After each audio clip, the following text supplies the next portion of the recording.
نحمده ونصلي ونسلم على رسوله الكريم أما بعد فأعوذ بالله من الشيطان الرجيم بسم الله الرحمن الرحيم قد أفلح من تزكى وذكر اسم ربه فصلى إن الله وملائكته يصلون على النبي يا أيها الذين آمنوا صلوا عليه وسلموا تسليما اللهم صل وسلم وبارك على سيدنا ومولانا محمد وبارك وسلم وصل عليه سلام على خير الأنام وسيدي حبيب إله العالمين محمدی۔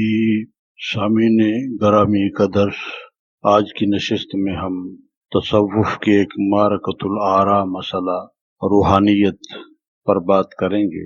روحانیت کا تعارف کیا ہے؟ روحانیت کیا چیز ہے؟ پاک اور بیدار قلوب پر الہام خداوندی کا منکشف ہونا روحانیت ہے۔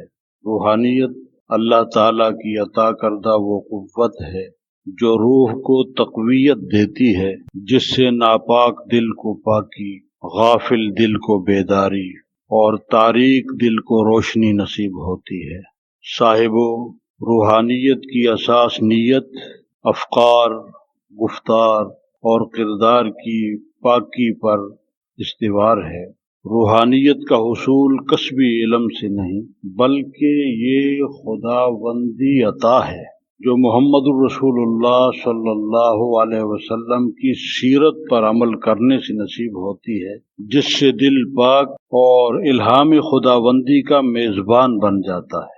روحانیون کی نسبت اور تربیت سے عمل و کردار میں مثبت تبدیلی رونما ہوتی ہے، جو صاحب روحانیت کی حقانیت کی واضح دلیل ہے۔ احباب گرامی، روحانیون کی پہچان زبانی دعوی ولایت، کثرت القابات، صورت سازی، پیشین گوئیاں اور استدراج سے خود ساختہ کرامات دکھانا نہیں بلکہ سیرت رسول صلی اللہ علیہ وسلم پر صورتاً اور سیرتاً کاربند ہو کر اپنی روحانی اثر و تاثیر سے دوسروں کو مستفید کرنا ہے۔ گرامی قدر حاضرین محترم، روحانیت وہ علم لدنی اور خداوندی عطا ہے جس سے سیرتی غلاظتوں کا خاتمہ، کلام الہی کے رموز سے آگاہی اور حقیقی تفسیر و تشریح ممکن ہے۔ تزکیہ نفس اور سکون قلب کے لیے روحانیت آب حیات اور ہر ذی شعور انسان کی ضرورت ہے۔ سامعین گرامی، روحانیت علم لدنی یعنی الہام خداوندی اور سیرت شریعت ہے۔ روحانیت وہ نوری تلوار ہے جو سیرت کے باطل معبودوں کو توڑ دیتی ہے۔ روحانیت سکون قلب اور قناعت کا بہترین وسیلہ ہے۔ گرامی قدر حاضرین محترم، جو شخص سیرت رسول صلی اللہ علیہ وسلم پر عامل نہ ہو، اس پر روحانیت کی خوشبو بھی حرام ہے، اگرچہ وہ مٹی کو سونا کیوں نہ بنا دے۔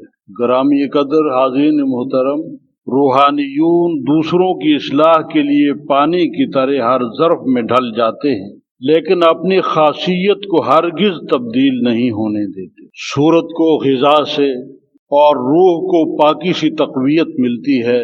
علم کا مسکن عقل اور روحانیت کا مسکن دل ہے۔ وہ علم جس کی بنیاد روحانیت ہو، متفرق امت کو متحد کر سکتا ہے۔ روحانیت کے بغیر علم پر عمل اور عمل میں اخلاص ناممکن ہے۔ روحانیون سے نسبت اور تربیت اصلاح سیرت کا بہترین وسیلہ ہے۔ روحانیون اللہ تعالیٰ اور بندوں کے درمیان قربت کا وسیلہ ہے۔ روحانیت تمام سیرتی امراض کے لیے شفا ہے۔ روحانیت کے بغیر علم، منطق اور فلسفہ کا اثر منفی ہوتا ہے۔ روحانیت سخت دل کو نرم، نفس امارہ کو محکوم اور حدیث کو کانے بنا دیتی ہے۔ روحانیت کے بغیر شر نفس سے نجات ناممکن ہے۔ روحانیون علم لدنی اور نور ہدایت سے طالبین حق کو صراط مستقیم پر گامزن کر دیتے ہیں۔ گرامی قدر حاضرین محترم، روحانیت سے مضبوط عزم، استقامت، لاخوفی اور خود اعتمادی نصیب ہوتی ہے۔ بادشاہ طاقت سے صورت پر اور روحانیون روحانیت سے دلوں پر حکمرانی کرتے ہیں۔ روحانیت پاک نیت، مثبت سوچ اور سیرت رسول صلی اللہ علیہ وسلم پر عمل سے نصیب ہوتی ہے۔ روحانیت سے ضمیر روشن اور عقل سلیم ہو جاتی ہے۔ تعلیمات نبوی صلی اللہ علیہ وسلم سے متضاد احوال و اسرار شیطان کا دھوکہ ہے۔ دعا کرتے ہیں اللہ تعالی ہمیں دین کو سمجھنے کی توفیق عطا فرمائے اور اپنے سلف صالحین کے بارے میں اچھے عقائد، اچھی سوچ رکھنے کی توفیق عطا فرمائے۔ اللہ تعالی ہمیں اصحاب رسول صلی اللہ علیہ وسلم کی محبت اور آل رسول صلی اللہ علیہ وسلم کی محبت نصیب فرمائے۔ وما علینا الا البلاغ۔